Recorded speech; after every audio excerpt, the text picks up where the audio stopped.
성령의 바람이 불지 않으면 우리가 아무리 노력해도 영혼을 건지는 일은 할 수가 없습니다. 우리는 늘 성령께서 우리 안에 일해 주시기를 사모하고 기도해야 합니다. 약속을 기다리던 120명에게 충만히 임했던 성령의 바람은 베드로와 11 사도를 통해서 다시 사람들에게 불어가기를 시작했어요. 그 바람은 3,000명을 예수님을 주님으로 고백하게 만들었어요. 오늘과 다음 주일 그 내용을 살펴볼 텐데요. 성령의 바람이 어떻게 불었는가? 언제 불었는가? 베드로가 설교할 때입니다. 여러분, 설교는 참 중요합니다. 설교가 뭐죠? 설교가? 여러분, 설교는 성경을 풀어서 하나님의 뜻, 그리고 하나님의 마음을 전하는 것입니다. 인간의 생각이나 사상이나 사회적 흐름이나 철학이나 정치에 관한 얘기를 하는 것은 설교가 아니겠죠? 오늘 14절에서 36절에 보면 베드로의 설교가 나오는데요. 여러분, 그 당시의 상황은 유대인들 가운데 로마의 항관은 결사대까지 있을 정도니까 정치적으로 할 말이 굉장히 많을 때예요. 나라의 독립에 대해서 우리가 어떻게 이 나라를 위해서 이렇게 해야 됩니다 이렇게 말할 수 있는 요소가 되게 많았다는 거예요. 그리고 그 당시에는 다 먹고 살기 힘드니까 또 그 부분에 대해서도 할 말이 많았을 거예요. 그런데 베드로의 설교는 예수님께서 40일 동안 부활하신 다음에 살아 계셨을 때 하셨던 말씀과 똑같은 얘기를 하고 있어요.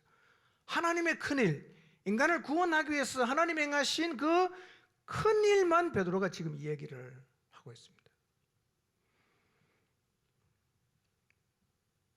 여러분, 우리는 설교에 대해 어떻게 생각하고 있을까요? 여러분, 설교에 대해서 어떻게 생각하십니까? 설교. 많은 사람의 이미지 속에 설교는 잔소리로 그려져 있어요. 그래서 잔소리하면 뭐 하지 말라 그러죠? 잔소리하면 설교 좀 그만하라 이러지 않습니까? 설교 좀 그만해라고. 또 설교를 인간적 교훈으로 생각하는 사람도 있고요. 어떤 사람에게 설교는 거의 수면제입니다.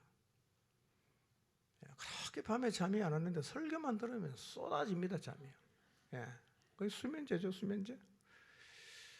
그래서 늘 설교는 졸면서, 반졸면서 그냥 비몽사몽간에 듣기도 하고요. 어떤 분은 밤에 잠 안 오면 설교 틀어놓으면 잠 잘 온답니다. 그리고 설교를 서론을 딱 들어보고 마음에 안 든다. 그럼 마음을 딱 닫고 닫기도 하죠. 어떤 사람은 생각합니다. 설교는 30분 정도만 해야 돼. 그건 너무 길어. 25분만 해야 돼. 스스로 설교 시간을 정하는 사람도 있어요. 30분이 지나가면 그때부터는 안 들어요. 자기는 끝났습니다. 근데 그런 자세로 설교를 들으면 성령의 역사를 경험할 수가 없습니다, 여러분. 여러분, 하나님은 지금도 설교를 통해서 역사하십니다. 설교할 때 그 말씀을 통해서 성령이 역사하는 거예요.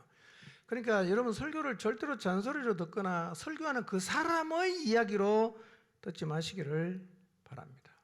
설교 아무것도 아니야, 별로 의미 없다, 관심이 없이 졸거나 의도적으로 마음으로 거부하지 마시기를 바랍니다. 여러분, 하나님 말씀을 들을 때는요, 일단 마음을 활짝 열어야 됩니다. 그리고 중요한 것은 사모하는 자세가 필요해요. 설교는 귀로 듣는 것 같지만 사실은 눈으로 듣는 거거든요. 밝은 얼굴로 아멘으로 화답하고 저와 눈을 마주하면서 설교를 들으십시오.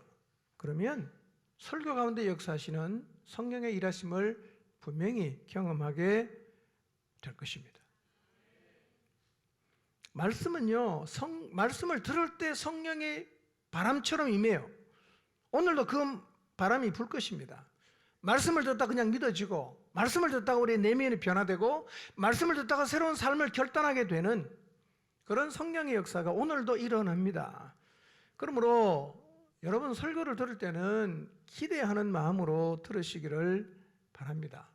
그리고요, 구원이 필요한 사람들을 하나님 말씀을 듣는 자리에 서게 하는 것은 정말 필요해요. 복음 아무리 설명해도 알겠는데 안 믿어진다, 이런 부분 많지 않습니까? 그건 논리적으로 이해는 안 되지만 무슨 말인지는 알겠다. 근데 나는 못 믿겠다, 이런 사람이 있어요. 어떻게 믿어요? 아무리 설득해도 안 믿어집니다. 성령이 오시면 믿어져요. 그러니까 믿지 않은 사람을 말씀을 듣는 자리에 초대해서 말씀의 자리에 세우는 것은요, 그가 예수님을 믿을 수 있는 최고의 기회 앞에 서게 하는 것입니다. 말씀을 듣는 자리에 세우는 것은 하나님 앞에 세우는 것과 똑같은 거예요. 여러분이 정말 예수님 믿기를 간절히 사모하는 분이 계신다면요, 예배 자리에 초대하시고 하나님 말씀을 듣는 자리에 서게 하시기를 바랍니다. 그리고 예배를 드릴 때마다 우리 안에 성령께서 일하시고 생명을 살리는 역사가 일어나도록 우리는 계속 예배를 위해서 기도할 필요가 있습니다. 사도행전을 보면 기적이 참 많이 나와요. 기적. 근데 기적보다 더 많이 나오는 게 있어요. 뭔지 아십니까? 설교입니다. 사도행전 읽어보시면 기적보다 더 많이 나오는 게 설교예요. 이 말은 무슨 뜻이냐면 복음 전파의 역사는 기적을 통해서 이루어지는 게 아니라 뭘 통해 이루어진다? 말씀을 통해서 이루어진다는 거예요. 말씀을 통해서. 설교를 통해서 이루어진다는 말입니다. 물론 기적을 통해서 하나님 일하시죠. 너무 강팍하면 때로는 하나님이 기적을 보여주셔서 하나님 살아계심을 보게 하기도 하고 하나님 앞에 무릎을 꿇기도 하지만 영혼들이 죽게 돌아오는 역사의 주류는 사도행전을 보면 말씀을 통해서 일어났습니다. 여러분, 사도행전에는 베드로의 설교가 7번 나옵니다. 바울의 설교는 11번 나옵니다. 스데반의 설교가 1번 나오죠. 사도행전의 핵심은 설교입니다. 말씀이에요. 하나님은 오늘도 말씀을 통해서 일하신다는 사실을 잊지 마시고 오늘도 말씀을 통해서 성령의 바람이 불기를 사모하는 마음으로 말씀 앞에 서시기를 바랍니다. 자, 설교 제목 읽어보겠습니다. 시작.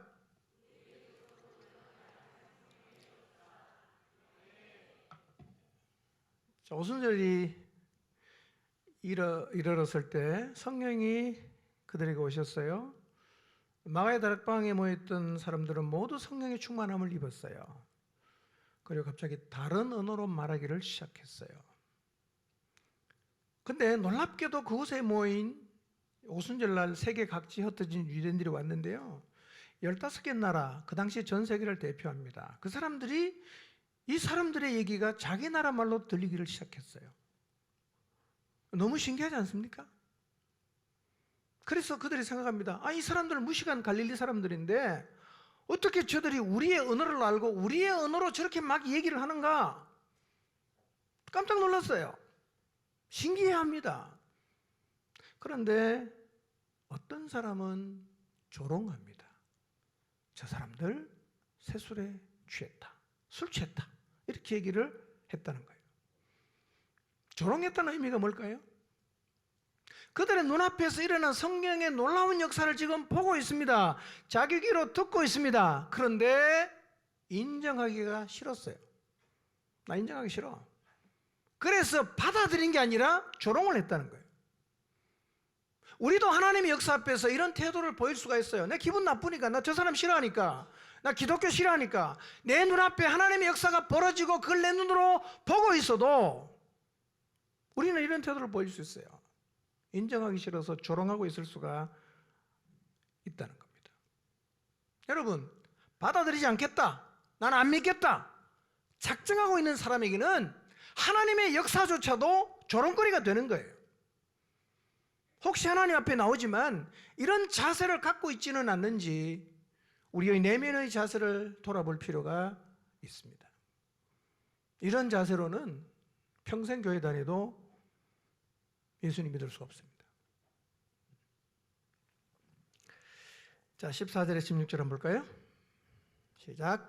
베드로가 11사도와 함께 서서 소리를 높여 이르되 유대인들과 예루살렘에 사는 모든 사람들아 이 일을 너희로 알게 할 것이니 내 말에 귀를 기울이라. 때가 제3시니 너희 생각과 같이 이 사람들이 취한 것이 아니라 이는 곧 선지자 요엘을 통하여 말씀하신 것이니 일렀으되. 새술에 취했다고 조롱하는 사람들을 향해서 베드로가 지금 일어나고 있는 이런 현상이 도대체 어떤 이유에서 일어났는가를 설명을 하면서 설교가 시작이 돼요.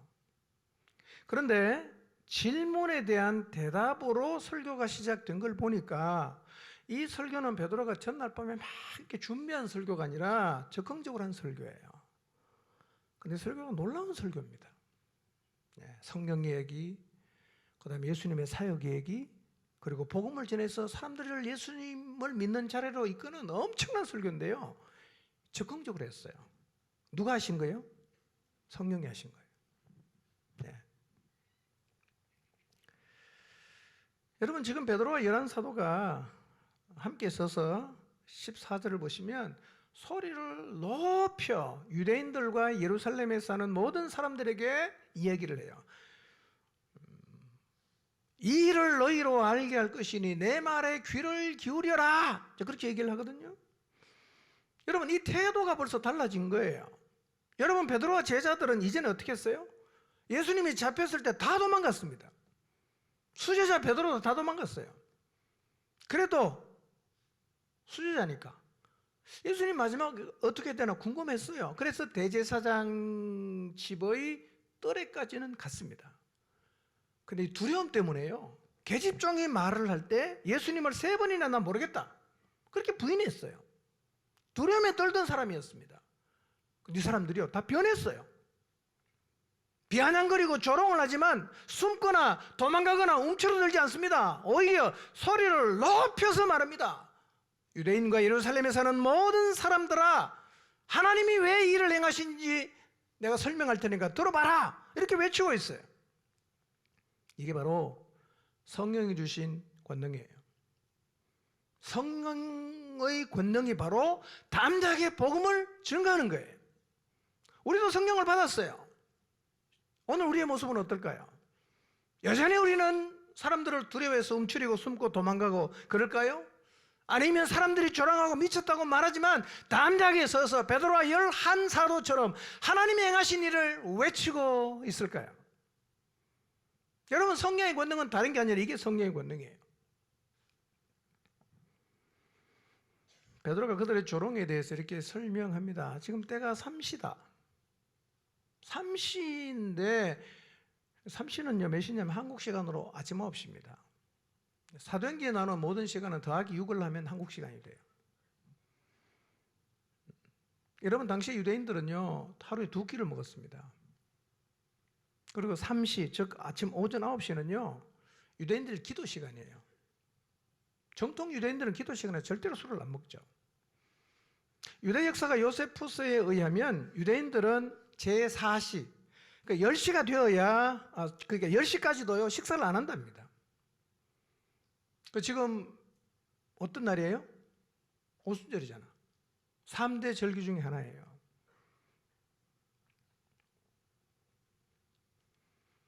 그러니까 지금 갈릴리 사람이고 외국어를 한 번도 배워본 적이 없는 사람들이 15개국에서 온 사람들이 알아들을 수 있는 언어로 말을 하는 것이 뭐가 아니다? 술 취한 게 아니라는 거예요. 여러분, 그리고요 술 취했다고 외국어 할 수 있습니까? 만약에 술에 취해서 외국어 할 수 있으면요 이번에 단기팀 6팀 가는데 다 술 취해서 가면 돼요. 뭐 생전 처음 가는 나라지만 술 취하면 그 나라 말 할 수 있다면 다 술 취하면 되죠. 술 취한다고 외국 할 수 없어요. 그러니까 그들이 비아냥거리고 조롱했지만 이 갈릴리 사람들이 15개국 사람들이 알아들을 수 있는 언어로 말한 것은 술이 취한 게 아니라는 거예요. 도대체 어떻게 이런 일이 일어났는가? 그걸 베드로가 지금 설명을 해요. 16절을 보면요, 띄워보실래요? 베드로가 이렇게 말합니다. 술 취한 게 아니라 이것은 요엘을 통해서 예언하신 말씀의 성취다. 이렇게 설명하는 거예요. 지금 일어난 이 현상은 선지자 요엘이 했던 예언의 성취라는 거예요. 여러분, 요엘 선지자는 주전 800년 전 사람이에요. 800년 전에 요엘이 이런 말을 했어. 근데 800년이 지난 다음에 그 예언이 지금 이루어진 거예요. 여러분, 하나님 말씀은 살아있습니다. 세월이 아무리 많이 가도 없어지지 않고요, 세월이 아무리 흘러가도 하나님 말씀은 죽지 않습니다. 여러분, 하나님의 약속을 받고 붙잡고 가다가 혹시 지쳤습니까?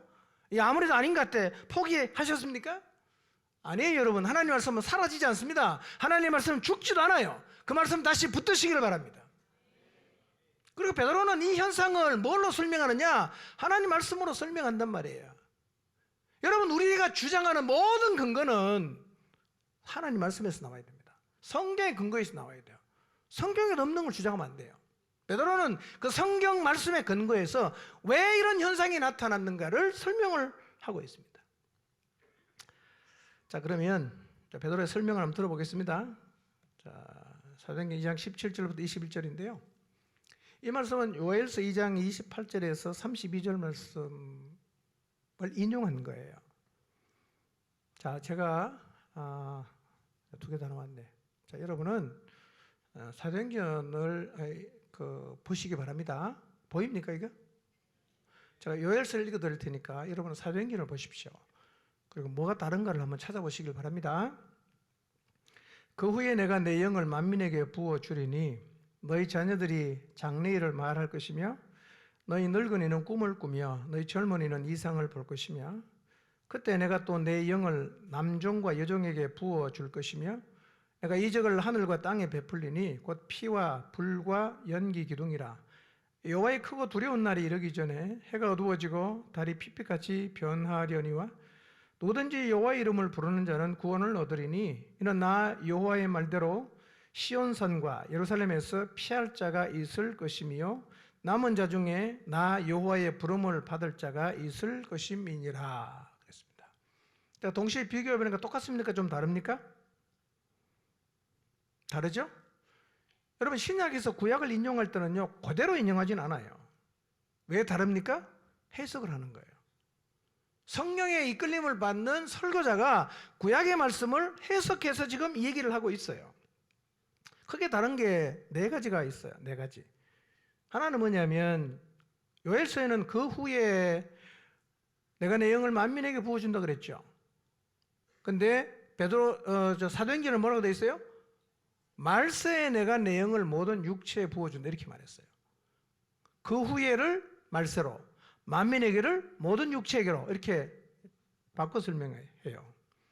자, 그럼 그 후에 내가 내 영을 만민에게 부어준다고 했는데 그 후가 언제일까요? 예수님의 구속 사역을 완성하신 후라는 의미예요. 그때가 언제냐? 그게 말세예요. 그래서 베드로는 그 후에를 말세라고 합니다. 말세가 언제부터 언제까지입니까? 초림부터 재림까지예요. 예수님이 오셨을 때부터 말세예요. 우리는 이 말세라는 단어에 대해서 이런 의문을 가질 때가 있어요. 우리 할아버지도 말세라고 그랬고 우리 엄마도 말세라고 했는데 지금도 말세라고 하네. 도대체 말세는 언제까지가 말세야? 이렇게 이제 질문이 생길 수 있는데요. 여러분, 말세는 예수님이 오실 때부터 다시 오실 때까지 다 말세예요. 그럼 지금은 어떤 데냐? 말세 중에서도 마지막이다. 그래서 말세지 말이다 이렇게 표현을 하는 거죠. 그러니까 말세에 누가 오신 거예요? 성령이 오신 거예요. 성령이 오신 거예요. 그 다음에 요엘서에는 만민에게 부어준다고 했는데 사도행전에는 베드로는 모든 육체에게 부어준다고 그랬어요. 근데 이거는요 같은 의미의 단어예요. 그러니까 똑같은 말입니다. 그 다음에 달라지는 게 뭐냐면 순서가 좀 달라져요. 자녀는 예언하고 청년은 환상을 보고 늙은이는 꿈을 꾼다고 했는데 이게 두 번째, 세 번째가 요엘서하고 사도행전이 좀 바뀌어요. 그 다음 하나 바뀌는 게 뭐냐면 31절 요엘서 2장 31절을 보면 여호와의 크고 두려운 날인데요. 사도행전 2장 20절에는 주의 크고 영화로운 날 이렇게 했어요. 이 의미는 뒤에 제가 설명하겠습니다. 자, 그러면 말세에 주님의 구속 사역이 완성된 그 후 말세에 하나님의 영이 모든 육체에게 부어진다고 요엘 선지자가 언제 예언했습니까? 800년 전에 예언했어요. 우리는 800년 전 기억도 못 하잖아. 근데 그 예언이 지금 이루어졌다는 거예요. 여러분 참 베드로가 놀라운 게요. 이 어떻게 그 당시 우리처럼 책도 없고 주석도 없는데요. 꼭 요엘의 예언을 정확하게 끄집어내서 인용하고 있어요. 예언의 성취다 이렇게 얘기하고 있습니다. 자, 그러면 성령을 받으면 어떤 일이 벌어진다고 했습니까? 자, 다시 한번 볼까요? 17절 한번 보여주세요.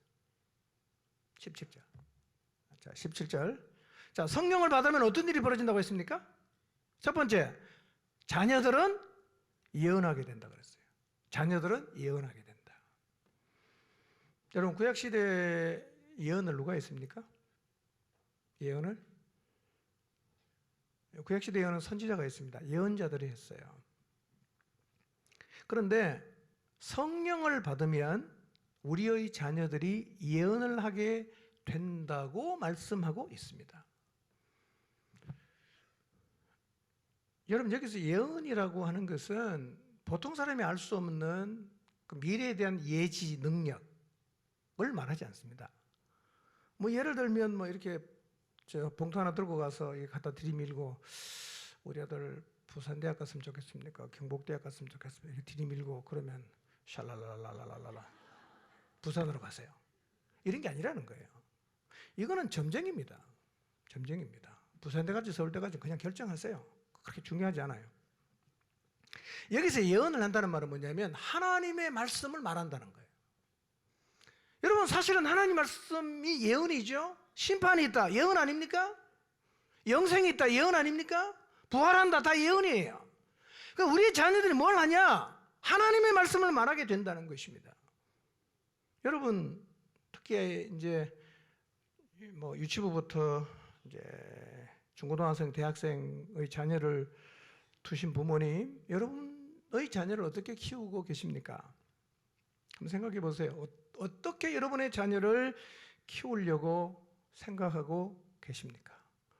다 뭐 육아하는 방법이 있죠. 육아에 대한 가치가 있죠. 우리 아이 이렇게 키울 거야, 이렇게 키울 거야. 다 생각이 있어요.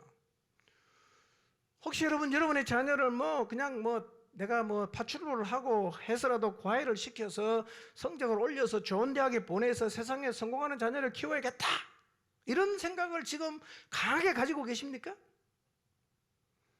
그래서 그게 너무 중요하기 때문에 야, 시험 칠 때는 교회 가지 마, 입시할 때 1년 동안 교회 쉬어, 이렇게 혹시 여러분 자녀를 가르치고 있습니까? 아니면 성령의 사람으로 살아가는 것을 세상에서 성공하는 것보다 우선순위에 두고 키우고 계십니까? 저는요, 우리 모두가 세상의 가치를 말하는 자녀가 아니라 성령께서 보여주시는 말씀을 말하는 자녀로 키우게 되시기를 바랍니다. 여러분, 최고의 자녀 교육은요, 세상으로 충만한 아이가 아니라 성령 충만한 아이로 키우는 것입니다. 우리 시대가 얼마나 반기독교적입니까? 사람들 앞에서 예수라는 말도 꺼내기 쉽지 않아요. 그러나 성령을 받으면 우리 시대에도 우리의 자녀들이 하나님의 말씀을 말하는 아이가 된다고 예언을 했습니다. 여러분, 성령이 온다는 예언이 성취가 됐다면 이 성령이 오시면 우리의 자녀가 예언하게 된다는 말씀은 성취가 안 되겠습니까? 돼요. 성령을 받으면 그렇게 된다는 거예요. 이 악한 시대, 우리 모두의 자녀들이 성령으로 충만해서 성령께서 보여주신 말씀을 말하는 자녀로 키우시기를 주님의 이름으로 축원합니다. 여러분, 이 일은 오늘 우리 모두의 삶 가운데서 일어나야 하는 성령의 역사입니다. 우리의 모든 자녀들이 예언하게 되기를 바랍니다. 우리 모든 자녀들이 하나님 말씀을 말하며 살게 되기를 바랍니다. 자, 두 번째, 아까 순서가 다른데 사도행전 순서대로 살펴보겠습니다. 성령 받으면 어떤 일이 벌어진다고 그랬어요? 젊은이들이 환상을 보게 된다. 환상을 보게 된다. 환상은 영어로 말하면 비전이에요. 비전. 젊은이들이 비전을 갖게 된다. 오늘 젊은이들이 많은데요, 여러분 비전이 있습니까? 어떤 비전이에요? 우리 시대가요, 젊은이들이 꿈을 포기하는 시대입니다. 그래서 처음에는 3포 시대라고 했다가, 그 다음에는 5포 시대라고 했다가, 그 다음에는 7포 시대로 갔다가 지금은 다포 시대입니다. 다 포기한 거예요. 3포가 뭐냐면 연애와 결혼과 출산을 포기한 거예요. 집값 너무 비싸니까 결혼할 수가 없다. 다 세 가지 포기했죠. 5포는 뭐냐? 그 세 가지에다가 인간관계와 집 포기한 거고요. 7포는 그 5가지에다가 꿈과 희망을 포기했다는 의미입니다. 그리고 이제 우리 지금은 이제 어떻게 말하냐? 다포 시대거든요. 다 포기했다는 거예요. 제가 보니까 젊은이들 사는 게 진짜 다 포기한 것 같아요. 내일이 없는 것처럼 돈도 쓰고 내일이 없는 것처럼 시간도 쓰고 살아요. 예. 여러분, 젊은이가 모든 것을 포기하고 살아가는 시대입니다. 그러나 성령이 오시면 젊은이들이 비전을 갖게 된다고 요엘이 예언을 했어요. 성령을 받으면 젊은이가 하나님이 주신 비전을 보게 된다고 예언했습니다. 예수님 믿는 청년 여러분, 하나님의 비전을 보고 계십니까? 아니면 예수님 믿고 성령을 모시고 살지만 모든 것을 포기하고 살아가고 있습니까? 여러분, 성령이 오시면 젊은이들이 비전을 보게 된다는 것은 예언입니다. 성령이 오신 예언이 성취됐다면 젊은이가 환상을 보는 예언도 똑같이 성취되지 않겠습니까? 저는 우리 교회 안에 있는 모든 젊은이가 성령이 주시는 비전을 보게 되시기를 바랍니다. 이것이 우리 안에서 일어나야 할, 우리가 경험해야 할 성령의 역사입니다. 젊은이가 비전을 봐야 돼요. 하나님 나라의 비전. 그래서 그 비전을 향해서 인생을 던지며 살아야 됩니다. 여러분, 그래야 교회와 세상이 다르지 않겠어요? 세상이 다 포기하고 살아도 우리 안에 성령을 모신 모든 젊은이들은 비전을 가지고 힘차게 달려가야 합니다. 그렇게 될 거예요. 왜냐하면 하나님께서 요엘을 통해서 예언하셨기 때문에. 세 번째, 성령 받으면 어떤 일이 벌어집니까? 늙은이가 꿈을 꾸게 된다 그랬어요. 늙은이가 꿈을 꾸게 된다. 늙은이라는 표현에 좀 듣기가 거북하실 것 같은데, 이제 늙은이가 안 계시네. 다 젊은이밖에 없네. 예. 여러분, 늙은이의 특징이 뭐죠? 늙은이의 특징? 다 포기한 거예요. 늙은이 특징 다 포기한 겁니다. 이제 끝났다. 청년들이 꿈꾸면 당연하게 생각합니다. 그런데 나이가 들면 꿈을 포기하는 것을 오히려 당연하게 생각합니다. 나이가 들면 꿈을 꾸지 않아요. 목표가 없으니까 무력하게 사는 거예요. 나 이제 다 끝났어. 그래서 생각이 멈추어 버리니까 삶도 멈추게 돼요.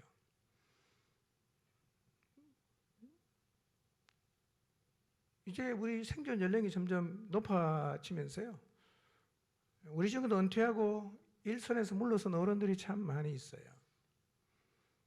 그 어른들에게 제가 한번 질문해 보겠습니다. 지금 꿈을 꾸고 계십니까? 아니면 다 끝났다고 생각하고 다 놓고 살고 계십니까? 요엘은 이렇게 말합니다. 마지막 때 내가 내 영을 보내줄 거다. 그러면 늙은이가 꿈을 꾸게 된다라고 말씀을 하셨습니다. 성령이 오신다는 예언이 성취되었다면 늙은이가 꿈을 꾸는 하나님 말씀도 이루어집니다. 저는 우리 안에 나이 드신 모든 어른들이 성령으로 인해서 꿈을 꾸게 되시기를 바랍니다. 여러분, 아브라함은 75세 하나님 부름받았죠. 75세에 자기 살던 땅에 모든 것 다 내려놓고 하나님이 어딘지도 모르지만 가라고 하는 그 땅을 향해서 출발하지 않았습니까? 그때가 75세예요. 75세 안 된 분들은요, 포기하지 마십시오. 모세는 몇 세에 소명받았습니까? 80세. 몇 세에 죽었죠? 120세. 성경은 말합니다. 죽을 때도 눈이 흐려지지 않았어요. 눈이 초롱초롱했습니다. 늙어 죽은 게 아니에요. 사명이 끝났기 때문에 하나님 불러가신 거죠. 갈렙 아시죠? 갈렙 40세에 정탐꾼으로 가나안 땅에 가서 40일을 정탐했던 사람입니다. 가나안 땅 정복했습니다. 45년이 지났어요. 나이 85세입니다. 가나안 땅을 정복했지만 아직도 정복하지 못한 땅이 많아. 그 중에 정복하지 못한 땅이 헤브론 땅입니다. 그는 아낙이라는 거인족이 살고 있기 때문에 젊은 사람도 두려워서 거기는 정복할 생각을 안 하고 있었던 땅이었습니다. 근데 갈렙이 요수아에게 나와서 이렇게 요구를 합니다. 내게 헤브론을 주시오. 거기는 견고한 성이 있고 사람들이 두려워하는 거인족 아낙 사람이 살고 있지만 내가 그 땅을 차지하겠습니다. 나에게 주시오. 요수아가 줬습니다. 그리고 갈렙은 그 땅을 차지했습니다. 성령이 계시면 늙어도 꿈을 꾸게 되는 것입니다. 여러분 은퇴하셨다고 나이 드셨다고 꿈을 꾸지 않고 있다면 다 그냥 내려놓고 되는 대로 살고 있다면 다시 성령이 꾸게 하시는 꿈을 꾸게 되시기를 바랍니다. 여러분 성교행은 꿈을 꾸십시오. 나이가 들어도 갈 수 있어요. 기도의 꿈을 꾸십시오. 전도의 꿈을 꾸십시오. 섬김의 꿈을 꾸십시오. 마지막까지 하나님의 사람으로 신실하게 살고자 하는 꿈을 꾸시기를 바랍니다. 뒷전으로 물러앉지 마시고 성령께서 꾸게 하시는 꿈을 꾸고 그 꿈을 향해서 주님 앞에 서는 날까지 힘차게 달려가시기를 바랍니다. 이것이 우리 안에서 일어나야 할 성령의 역사입니다. 16세기 풍자 시인이 이렇게 말했어요. 젊은이는 아직 할 수 없고 노인은 이미 할 수 없다. 무슨 말입니까? 젊은 사람은 젊어서 못한다 그래요. 늙은 사람은 늙어서 못한다 그래요. 이 말은 이런 겁니다. 언제나 할 수 없다. 언제나 할 수 없다. 왜 이렇게 말합니까? 성령이 없어서 그래요. 성령이 없기 때문에. 그러나 성령이 오시면 자녀들이 예언합니다. 성령이 오시면 젊은이가 환상을 봐요. 성령이 오시면 늙은이가 꿈을 꿉니다. 우리가 이렇게 살 수 있는 이유는 우리 안에 성령이 계시기 때문입니다. 18절을 보겠습니다. 시작. 그때 내가 내 영을 내 여종들에게 부어주리니 그들이 예언할 것이요. 자, 그때 말세에 그 후에 내가 내 영을 내 남종과 여종들에게 부어주겠다. 그럼 그들이 예언할 것이다 라고 했습니다. 사도행전 1장 13절 14절을 보면 마가의 다락방에 모인 사람들이 누구인지를 쭉 설명하고 있는데요. 맨 13절에는 제자들의 이름이 나오고요. 14절을 보면 여자들과 예수의 어머니 마리아와 예수의 아우들이 있었다. 그리고 이 모인 모든 사람이 성령을 받고 성령의 충만함을 입었다고 말하고 있습니다. 이게요, 요엘의 예언의 성취예요. 남자와 여자가 똑같이 성령을 받은 거예요. 몇 주 전에 말씀드렸죠? 이 당시는요, 여자에게는 인권이라는 게 없기 때문에 여자는 5,000명이 증언을 해도 그거는 증거로 채택이 안 돼요.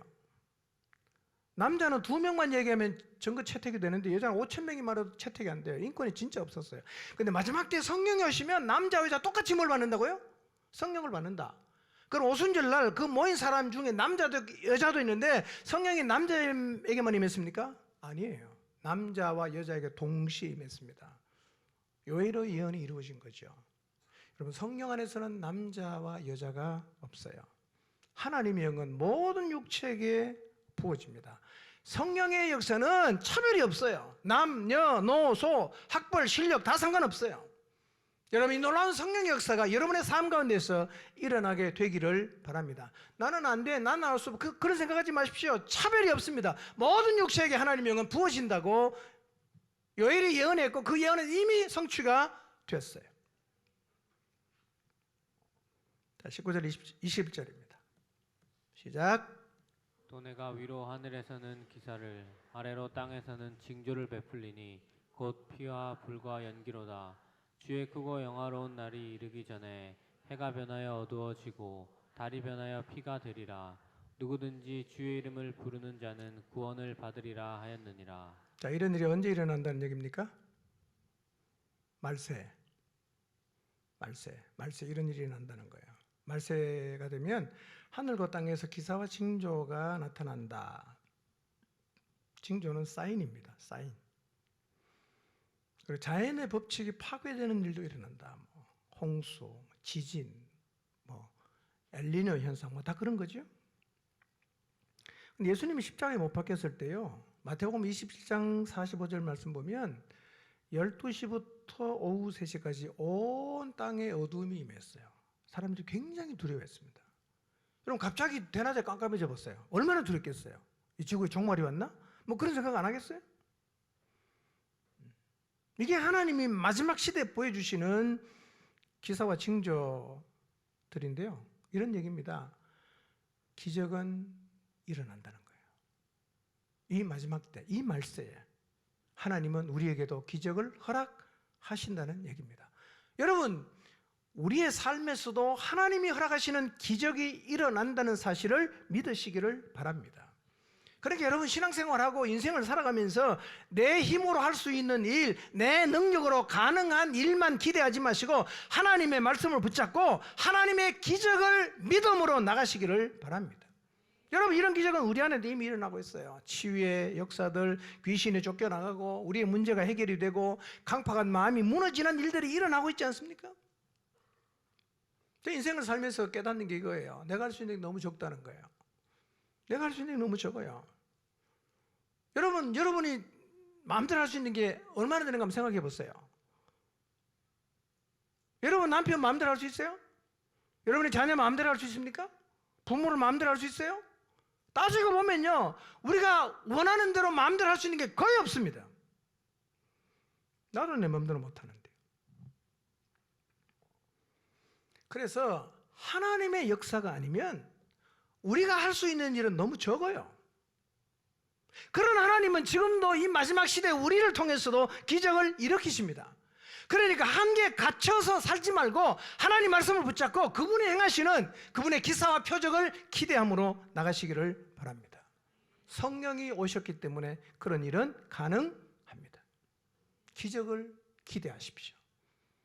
우리 힘으로는 할 수 없지만 그분이 원하신다면 하실 거예요. 우리 힘으로는 할 수 없지만 그분이 말씀하셨다면 이루어질 것입니다. 하나님의 기적을 기대하며 살아가시기를 바랍니다.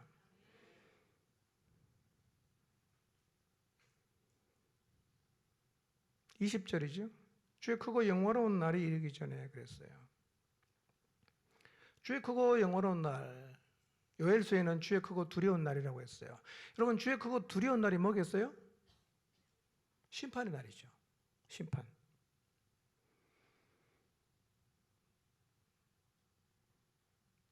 근데 왜 사도행전에서는 주의 영화로운 날이라고 했을까요? 이런 얘기입니다. 심판이요, 믿지 않는 사람에게는 어떤 날입니까? 가장 두려운 날이에요. 그럼 구원받은 사람에게는 가장 영광스러운 날이에요. 똑같은 얘기를 하는 겁니다. 성령을 보내주십니다. 자녀들은 예언합니다. 젊은이는 환상을 봅니다. 늙은이는 꿈을 꿉니다. 그리고 이 마지막 때에는 하나님께서 기사와 표적을 우리 가운데로 행하고 계십니다. 심판의 날이 다가오고 있습니다. 21절에 뭐라고 말합니까? 누구든지 주의 이름을 부르는 자는 구원을 받으리라. 여러분 심판의 날이 다가오고 있습니다. 그러나 이 마지막 시대 하나님이 성령을 보내주시고 사람들로 하여금 하나님의 행하신 큰 일을 믿게 하시는 이때 누구든지 주의 이름을 부르기만 하면 뭘 받는다고요? 구원받습니다. 누구든지 주의 이름을 부르면 심판의 자리로 가지 않습니다.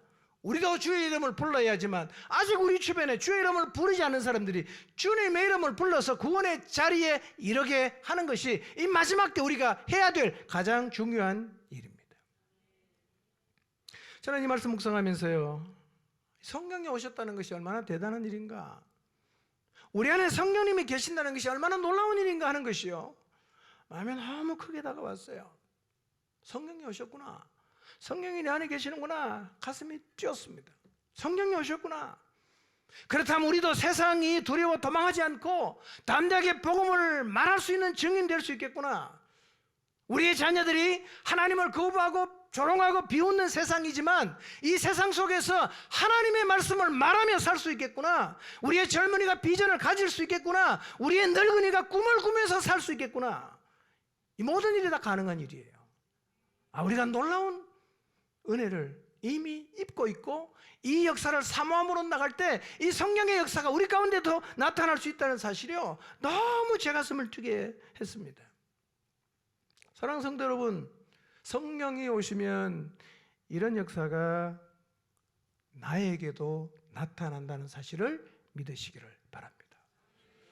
사도행전에 그들이 그렇게 했다, 그들의 삶이 변했다가 아니라 동일하게 우리가 성령을 받았기 때문에 그 일들이 나에게도 일어난다는 사실을 믿으시기를 바랍니다. 우리 안에 이런 역사가 일어나야 우리를 통해서 사도행전의 역사를 통해서 복음의 진전이 일어났던 것처럼 동일하게 우리의 삶을 통해서도 이 시대 복음의 진전이 일어나는 거예요. 중요한 건 뭐냐? 요엘 선지자의 예언이 우리의 삶에서 이루어져야 한다는 거예요. 성령의 역사가 일어나기를 사모하십시오. 오순절에 일어난 신기하고 놀라운 일이 술 취했기 때문이 아니라 요엘 선지자의 예언이 이루어진 것임을 설명한 다음에 베드로가 두 번째 주제로 넘어가요. 두 번째 주제. 두 번째 주제가 뭐냐? 22절에서 24절인데요. 이거예요. 누구든지 주의 이름을 부르면 구원받습니다. 이 마지막 시대. 심판이 임박했지만 누구든지 주의 이름을 부르면 구원을 받습니다. 근데 그 주가 누구냐 하는 거예요. 그 주가 누구냐? 우리가 불러야 될 주가 누구냐? 그걸 이제 설명하고 있어요. 자, 22절에서 24절을 보겠습니다. 시작. 이스라엘 사람들아 이 말을 들으라. 너희도 아는 바와 같이 하나님께서 나사렛 예수로 큰 권능과 기사와 표적을 너희 가운데서 베푸사 너희 앞에서 그를 증언하셨느니라. 그가 하나님께서 정하신 뜻과 미리 아신 대로 내준 바 되었거늘 너희가 법 없는 자들의 손을 빌려 못 박아 죽였으나 하나님께서 그를 사망의 고통에서 풀어 살리셨으니 이는 그가 사망에 매여 있을 수 없었음이라. 네. 베드로는요 그 주가 나사렛 예수라고 말합니다. 마지막 때 그 이름을 부르면 구원을 받는데 그 주가 누구인가? 너희도 다 알고 있는 나사렛 예수다. 이렇게 얘기를 하고 있습니다. 여러분 성령 충만을 입은 베드로가 지금 두려움 없이 담대하게 말씀을 전하고 있는데요. 베드로가 지금 누구를 증거합니까? 성경을 증거합니까? 예수님을 증거합니까? 예수님을 증거해요. 굉장히 중요한 얘기입니다. 여러분 성령의 사역과 예수님의 구속의 사역은 별개가 아니에요. 성령이 하시는 사역과 예수님의 사역은 다르질 않습니다. 성령이 하시는 가장 중요한 사역이 뭐냐? 구속의 역사를 완성하신 예수님을 증언하는 것이 성령이 하시는 가장 중요한 사역이에요. 자, 요한복음 14장 26절 한번 보겠습니다. 읽습니다. 시작. 보혜사 곧 아버지께서 내 이름으로 보내실 성령 그가 너희에게 모든 것을 가르치고 내가 너희에게 말한 모든 것을 생각나게 하리라. 성령이 하시는 일이 뭡니까? 내가 너희에게 말한 모든 것을 생각나게 한다. 내가 누구예요? 예수님이에요. 성령이 오셔서 뭘 하냐? 내가 지금 너희에게 말하고 있는 거 이거 다시 생각나게 할 거라는 거예요. 성령은 독자적으로 사역하지 않습니다. 성령이 하시는 가장 중요한 일은 예수님 말씀이 생각나게 하는 거예요. 우리도 지금 여러분 기도해 보세요. 성령께서 우리에게 뭘 생각나게 하시냐?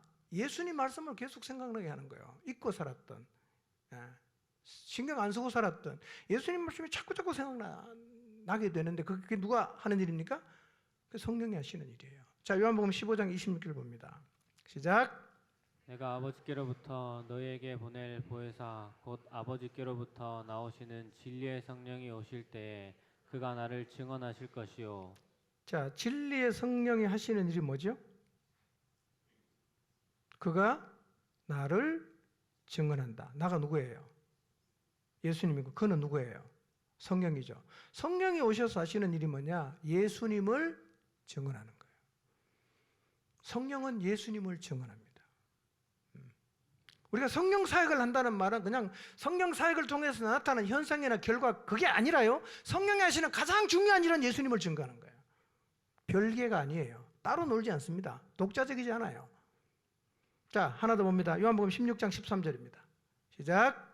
그러나 진리의 성령이 오시면 그가 너희를 모든 진리 가운데로 인도하시리니 그가 스스로 말하지 않고 오직 들은 것을 말하며 장래일을 너희에게 알리시리라. 자, 성령은 우리를 진리 가운데로 인도하십니다. 그 다음 뭐라 그랬어요? 스스로는 말하질 않아요. 뭘 말합니까? 들은 것을 말해. 뭘 들었어요? 여러분 성령은 독자적으로 사역하는 게 아니라 누군가로부터 들은 것을 따라서 산다는 거예요. 누구에게 들었을까요? 성부와 성자예요. 그러니까 이 말씀은 삼위 하나님이 함께 사역하고 있음을 암시하는 말씀이기도 한데요. 성령은 절대로 독자적으로 하지 않아요. 들은 것을 말해요. 누구한테 들었다고요? 성부와 성자겠죠. 예수님 말씀 듣고 예수님 말씀 생각나게 하고 예수님을 증언하고 이것이 성령의 주된 사역이에요. 자, 베드로는 모든 사람의 주가 되시는 예수님의 구속 사역을 성령 충만함을 입고 나서 이제 증언하는 거예요. 베드로는 예수님의 구속 사역을 세 가지로 딱 정리를 하고 있어요. 기가 막히게 정리했어요. 첫째는 뭐냐? 예수님의 지상 사역이에요. 22절 한번 볼까요? 자, 읽습니다. 시작. 이스라엘 사람들아 이 말을 들으라. 너희도 아는 바와 같이 하나님께서 나사렛 예수로 큰 권능과 기사와 표적을 너희 가운데서 베푸사 너희 앞에서 그를 증언하셨느니라. 자, 누구든지 주의 이름을 부르면 구원을 받아요. 그럼 불러야 될 주가 누구인가? 그분은 나사렛 예수다. 이렇게 말하죠. 이스라엘아 들어라. 너희도 안다는 거예요. 50여일 전에 유대인들은 인간으로 살아 계셨던 예수님을 봤어요. 10일 전까지만 해도 제자들은 부활하신 예수님을 봤습니다. 그들은 예수님 누군지 알아요. 모르는 사람이 아니에요. 베드로가 이렇게 소개하죠. 하나님이 나사렛 예수로 큰 권능과 표적을 베푸셔서 살아 계실 때 이미 그가 구원자라는 걸 증언했다는 거예요.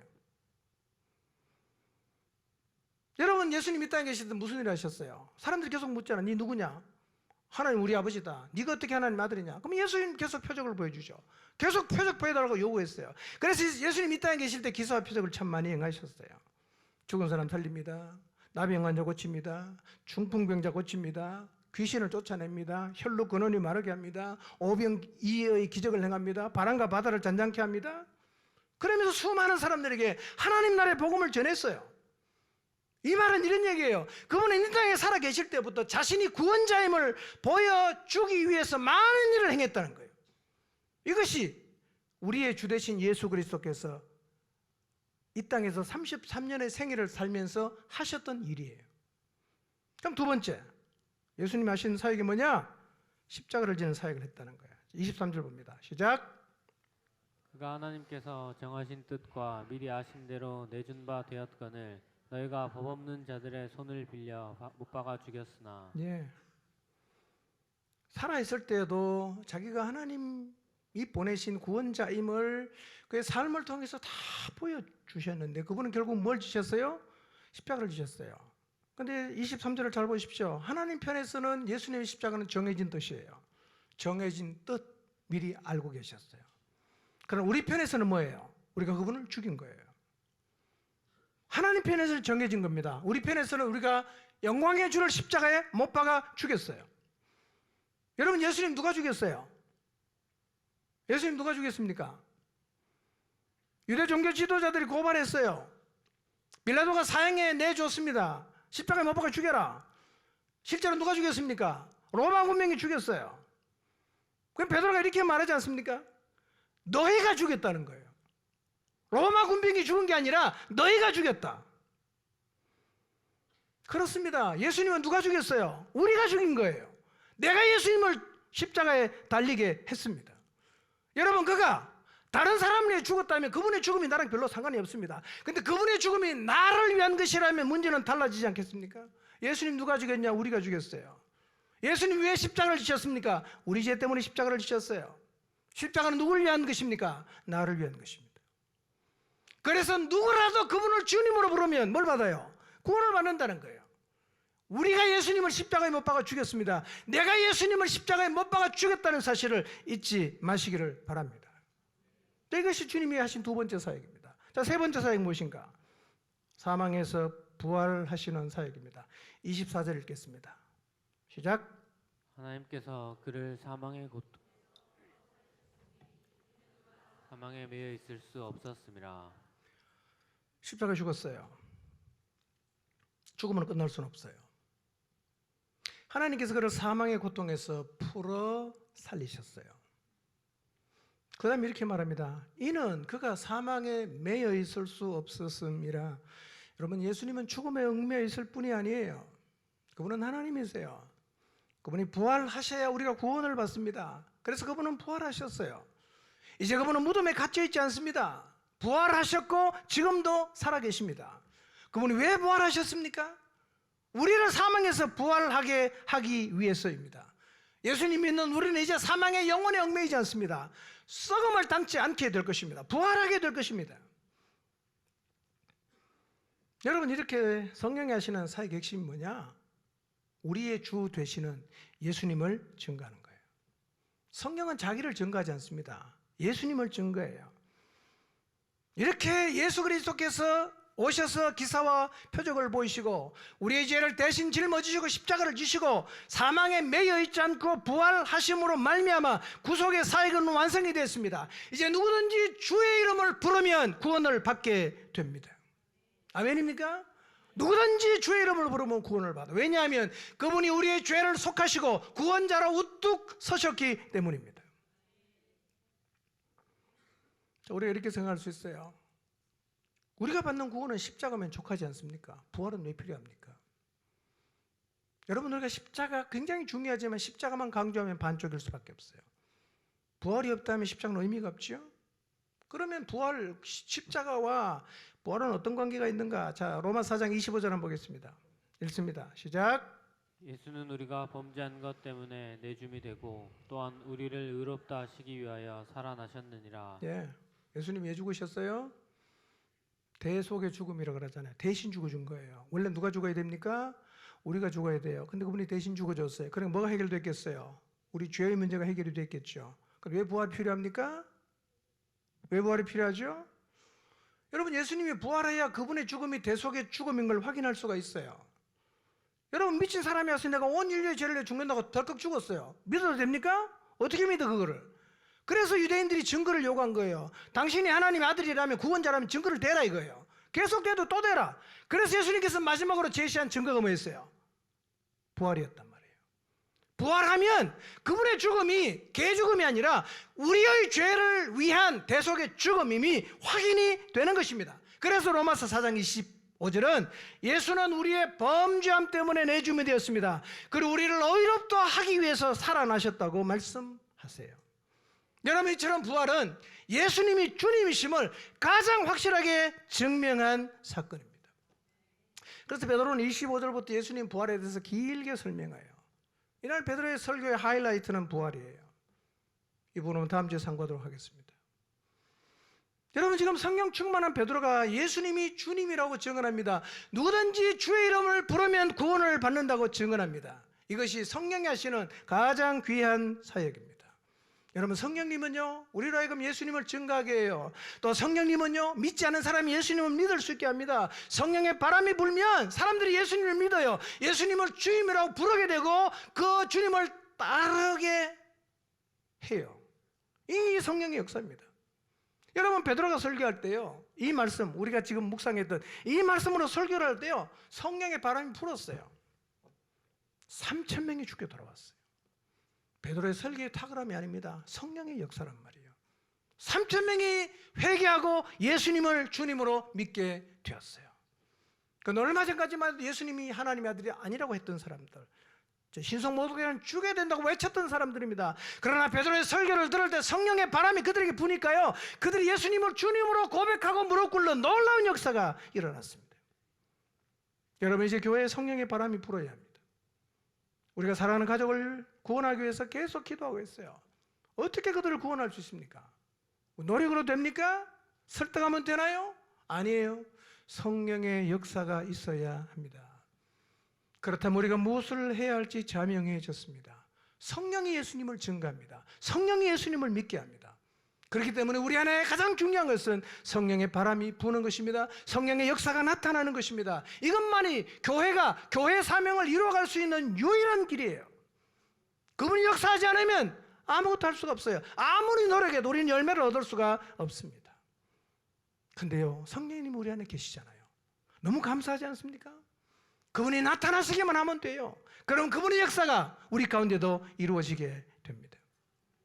이 성령 역사가 먼저 우리에게 일어나서 우리가 새롭게 되고 우리 주변에 믿지 않은 사람들이 예수님을 믿고 예수님을 주님으로 부를 수 있도록 성령의 역사를 사모하며 성령의 바람이 우리 안에 불도록